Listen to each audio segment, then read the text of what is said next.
There's always a moment of like now where I'm in limbo between two films, and where I'm still chewing and showing the film that has just been made, but by showing it and confronting it, sort of new themes slip into sort of my practice and the way I stand in the world.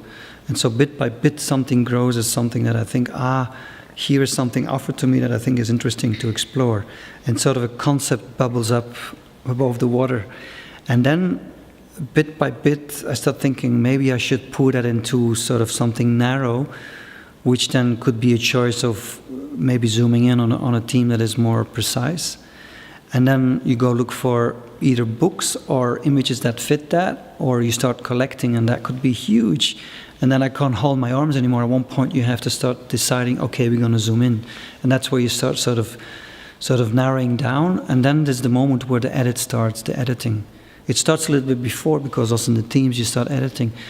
And so the editing decides a lot how you, from a preconceived idea and certain themes, you start sort of narrowing it down in the way you build sort of the narrative of the film, or in narrative I mean, you put one thing after the other. It's a linear thing, so it's not sort of interactive with sort of the web blogs where I also conceive stuff for the web. It's very different because you have interactivity between text and image, and you can jump around and zap around.